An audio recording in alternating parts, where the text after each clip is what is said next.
we will discuss multiplication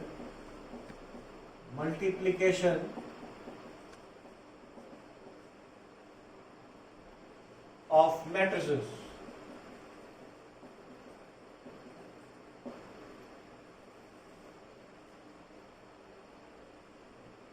हमने addition और subtraction तो देख लिया। एडिशन और सब्ट्रैक्शन दो मैट्रिसेस में तभी हो सकती थी अगर मैट्रिक्स का ऑर्डर सेम हो। And what about the multiplication? Suppose अगर मेरे पास दो मैट्रिक्स हैं, A matrix is of order m into n and other matrix B is of order p cross q.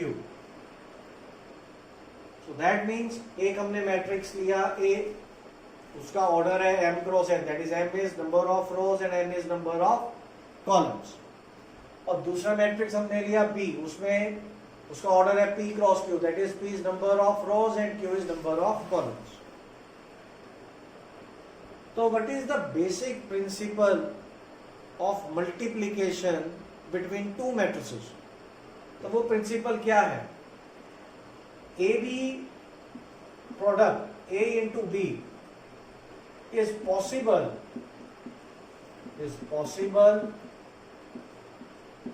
only when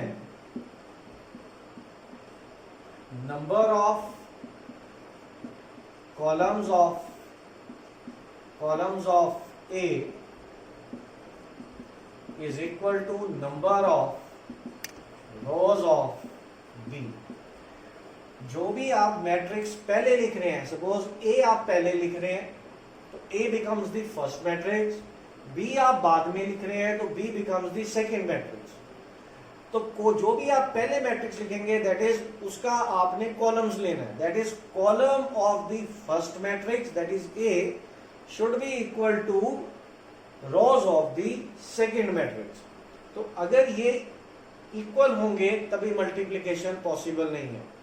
different order के matrix multiply कर सकते हैं, same order के तो कर ही सकते हैं, डिफरेंट ऑर्डर के भी मल्टीप्लाई कर सकते हैं, लेकिन उसके जो फर्स्ट का नंबर ऑफ कॉलम्स और सेकंड मैट्रिक्स का number of rows that must be equal, तभी वो मल्टीप्लाई होंगे. तो अब अगर आपके पास n और p इक्वल होगा, that is n should be equal to q. तो n आपके पास सेम होना चाहिए, यानी कि जो आपके पास A मैट्रिक्स है वो किस ऑर्डर का होगा? m cross n. तो B मैट्रिक्स B किस ऑर्डर का होना चाहिए? It should be n cross q. अब इन दोनों के ये ऑर्डर ये सेम हो गए, दिस इज सेम, तो A B मल्टीप्लाई हो सकता है, तो A into B is possible. लेकिन जो अब नया मैट्रिक्स बनेगा, ऑटोमेटिकली जब मैट्रिक्स को मल्टीप्लाई करेंगे तो मैट्रिक्स को मल्टीप्लाई करने के बाद मैट्रिक्स ही आएगा. तो जब मैट्रिक्स को मल्टीप्लाई करने के बाद मैट्रिक्स आएगा, वो भी उसका भी कोई ना कोई ऑर्डर होगा. तो उसका ऑर्डर क्या होगा? वो जो नया ऑर्डर होगा वो क्या होगा? m cross q. जो नया ऑर्डर होगा वो क्या होगा? वो तो हमने सेम ले लिया. तो the number of rose of A and the number of columns of B, that will form the order of AB multiply करने के. So this is the basic principle of multiplication of two matrices. अब हम एक example लेंगे. Now let us take one example.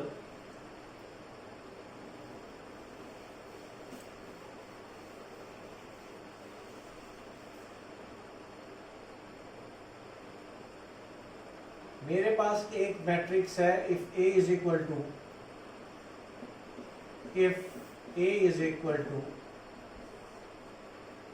1, 2, 3 and it is 4, 5, 6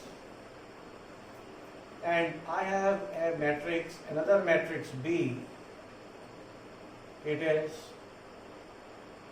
3, 1, 2, 3 and 1, 2. So this is a matrix B. You have to find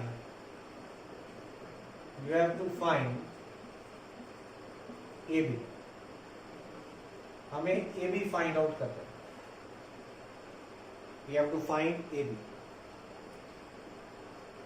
अब पहले हमने ये check करना है कि क्या ये दो मैट्रिक्स की मल्टीप्लिकेशन हो भी जाएगी, और अगर हो जाएगी तो वो मल्टीप्लिकेशन कैसे करनी है. तो पहले हम पहले क्वेश्चन का आंसर ढूंढते हैं कि क्या ये मल्टीप्लिकेशन हो भी जाएगी. Now if we have to find A B, तो पहले हम ए का ऑर्डर देखते हैं. Let's write the order of A. A का ऑर्डर है 2 क्रॉस 3, यानी कि ए के पास 2 रोज हैं, 3 कॉलम्स हैं. और B, we have to find B, तो बी के पास आप 3 रोज हैं और 2 columns. We have 3 rows and 2 columns. अब क्या प्रिंसिपल है, हमने ए बी फाइंड आउट करना है. तो ए बी फाइंड आउट करने के लिए आपके पास ए के कॉलम्स और बी की रोज ये इक्वल होने चाहिए.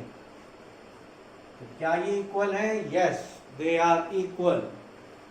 3 is equal to 3. Number of columns of A are equal to number of rows of B. Multiplication is possible. Now AB is possible. अब ये करनी कैसे है? Second question. How to do it? 1, 2, 3, 4, 5, 6. This is A. And what is B? B is 3, 2, 1. 1, 3, 2. जब भी आपने multiplication करनी है, डोंट मेक हरी. बहुत जल्दबाजी नहीं करनी. Take your time. इसमें गलती हो जाती है. कैसे करनी है? सबसे पहले मल्टीप्लिकेशन होती है रो वर्सेस कॉलम. रो से मल्टीप्लाई नहीं होती, रो कॉलम से मल्टीप्लाई होगी. तो पहले क्या होगा, हम फर्स्ट मैट्रिक्स की एक रो ले लेंगे, दैट इज फर्स्ट रो. इसमें ए मैट्रिक्स में कितनी रोज हैं? ए मैट्रिक्स में 2 रोज हैं. तो पहले हमने फर्स्ट रो सिलेक्ट करनी है ए मैट्रिक्स की. उसको हमने अब सेकेंड मैट्रिक्स के सारे कॉलम्स के साथ मल्टीप्लाई करना है 1 बाय 1. तो पहले ए मैट्रिक्स की हमने फर्स्ट रो ली, और बी मैट्रिक्स में कितने कॉलम है? बी मैट्रिक्स में 2 कॉलम. तो मैंने आपको भी बताया रो इज मल्टीप्लाइड विद कॉलम. तो पहले फर्स्ट रो लेंगे हम फर्स्ट मैट्रिक्स का. उसके बाद इस रो को हम सबसे पहले फर्स्ट कॉलम से मल्टीप्लाई करेंगे सेकंड मैट्रिक्स के. उसके बाद सेकंड कॉलम से मल्टीप्लाई करेंगे सेकंड मैट्रिक्स के. यानी कि एक रो को हम पहले सारे कॉलम से मल्टीप्लाई करेंगे दूसरे मैट्रिक्स से. जब सारे कॉलम से मल्टीप्लाई कर लेंगे उसके बाद सेकंड रो की बारी आएगी. तो ऐसे हम हर एक रो को हर कॉलम से मल्टीप्लाई करेंगे सेकंड मैट्रिक्स के साथ स्टेप बाय स्टेप. तो अब हम इसको मल्टीप्लाई करते हैं. अब ये मल्टीप्लिकेशन करनी कैसे है? फर्स्ट रो फर्स्ट कॉलम ये आपने सिलेक्ट किया. अब आपने हमेशा ये बोलना है first element with the first element of the column multiply. So 1 into 3, first element with first element, 3 आ गया. 1 into 3 is 3 plus second element with the second element of the common, that is 2 multiplied by 2, it is 4. तो हमने first row और first column को multiply कर रहे हैं। तो first element of the row with first element of the column, second element of the row with the second element of the column, third element of the row with the third element of the column. तो ये आपके पास पहला multiplication complete हो गया first row का first column के साथ। अब इसी रो को सेकेंड कॉलम से मल्टीप्लाई करेंगे। Method will remain the same. You have selected first row of first matrix and second column of the second matrix. Multiply करने के वक्त first element will be multiplied by first element 1 plus second element will be multiplied with the second element plus third element will be multiplied with the third element। तो इसी row का first element of the row will be multiplied first element of the column, second element of the row will be multiplied by second element of the column, third element of the row will be multiplied by third element of the column. तो first row को हमने सारे column से multiply कर दिया। यहां पर हो गया ये स्टॉप। नाउ अब आ गई सेकेंड रो की बारी। अब सेकेंड रो में भी हम यही प्रोसेस अडॉप्ट करेंगे कि पहले इस रो को फर्स्ट कॉलम से मल्टीप्लाई करेंगे, फिर इसी रो को सेकेंड कॉलम से मल्टीप्लाई करेंगे। तो दैट मीन्स रो वाइज हमने मल्टीप्लाई करना है। So first element again, first element with the first element of the column 12, second element with the second element of the column, third element with the third element of the column। तो first element of the row, first element of the column, second element of the row, second element of the column, third element of the row with the third element of the column। Similarly, अब इसी row को हमने second column से multiply करना है। Method will remain the same। First element with first element 4, second element of the row with second element of the column 15, third element of the row with the third element of the column। तो अब ये कितना आ गया आपके पास? AB is equal to it is 10, ये आपके पास 13 and it is 28 and this becomes 31।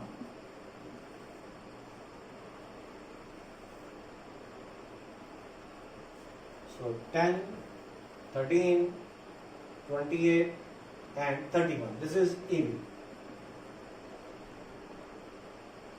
ऐसे multiplication आपने करनी है रो वर्सेस कॉलम। पहले मैट्रिक्स की रो सेकंड मैट्रिक्स के हर कॉलम से मल्टीप्लाई करेंगे, फिर फर्स्ट एलिमेंट की नेक्स्ट रो हर एक कॉलम से मल्टीप्लाई करेंगे, इसे ऐसे ही फिर नेक्स्ट रो हर एक कॉलम से मल्टीप्लाई होगी। So this is how we will get AB। Now इसी क्वेश्चन में अगर हमें ये आ जाए फाइंड BA। Now इसी में ही हमने फाइंड AB तो हमने कर लिया। Now we have to find AB हमने निकाल लिया AB and second is BA। तो नॉर्मली हम क्या करते हैं, जैसे हमने किया 2 into 3 6 आ गए, और 3 into 2 करते हैं तो भी 6 आता है। तो नॉर्मल मल्टीप्लिकेशन में AB और BA सेम आते हैं। क्या मैट्रिक्स मल्टीप्लिकेशन में भी ये चीज पॉसिबल है? तो हम एक तो BA देख लेंगे कि मल्टीप्लाई होता है कि नहीं होता। अगर हो रहा है तो क्या वो सेम आता है कि डिफरेंट आता है। So let's do it.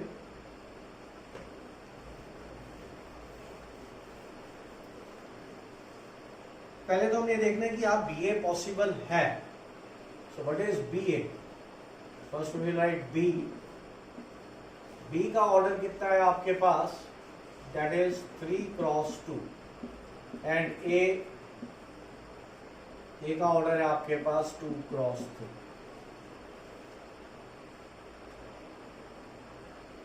Now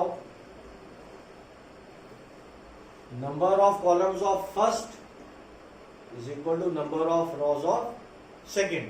तो yes, multiplication is possible। तो आपने ये तो देख लिया AB क्या आया? AB आ गया 10, 13, 28, 31। It is of order 2 cross 2। Now we will find BA। First write B and A. Now what is B? It is 3, 2, 1, 1, 3, 2. And what is A? 1, 2, 3, 1, 2, 3, 4, 5, 6. Again the process will be same. Multiply करना है हमने. कैसे होगा? Row versus column. We will take first row and first column. Now again हमने row इधर से select कर ली, column यहां से सिलेक्ट कर दिया. First element of the first row will be multiplied by first element of the first column plus second element of the first row will be multiplied second element of the column. ये खत्म हो गया यहाँ पे. अब इसी row को, because we have to multiply a row with every column of the second matrix, तो इसी तरह हम अब सेकेंड रो से मल्टीप्लाई करेंगे. First element with first element 6, second element with second element it is 5. अब ऐसे ही इसको थर्ड कॉलम से मल्टीप्लाई करेंगे. First with first element it is 9, second with second element it is 6. अब हमने इस रो को एवरी कॉलम से मल्टीप्लाई कर दिया. अब आएगी सेकेंड रो की बारी. ये भी ऐसे ही होगा. Second row first column, first with first element plus second with second element. अब यही रो सेकेंड कॉलम के साथ मल्टीप्लाई होगी. First with first element plus second with second element. अब यही रो थर्ड कॉलम से मल्टीप्लाई होगी. First with first element plus second with second element. अब इस रो को भी हमने हर कॉलम से मल्टीप्लाई कर दिया. Now come to the third row. ये रो अब पहले कॉलम से मल्टीप्लाई होगी. First with first element plus second with second element. Again यही रो अब सेकेंड कॉलम से मल्टीप्लाई होगी. First with first element plus second with second element. अब यही रो थर्ड कॉलम से मल्टीप्लाई होगी. First with first element plus second with second element. So BA will come out to be 7, 14, 9, 11, 19, 12, 15, 24 and 15. अब ये AB BA किस order की आई है? जो रिमेनिंग था 3 क्रॉस 3 की, और AB किस ऑर्डर का था? 2 cross 2. Order is not same, so matrices are not equal. तो मैट्रिक्स मल्टीप्लिकेशन में A B is not always equal to B. So that means matrix multiplication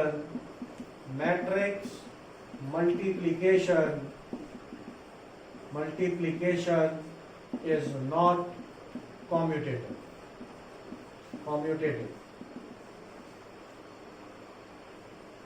तो इसी को हम कंटिन्यू करेंगे मल्टीप्लिकेशन को ही नेक्स्ट लेक्चर में. तब तक आप कुछ क्वेश्चंस प्रैक्टिस करो अपनी एनसीईआरटी बुक से. मल्टीप्लिकेशन की एक एक्सरसाइज उन्होंने दी हुई है. Go and practice from NCERT book, और लॉजिक आपने यही यूज करना है. ओके, इसमें मिस्टेक होती है, आपको प्रैक्टिस करनी होगी. Okay, thank you.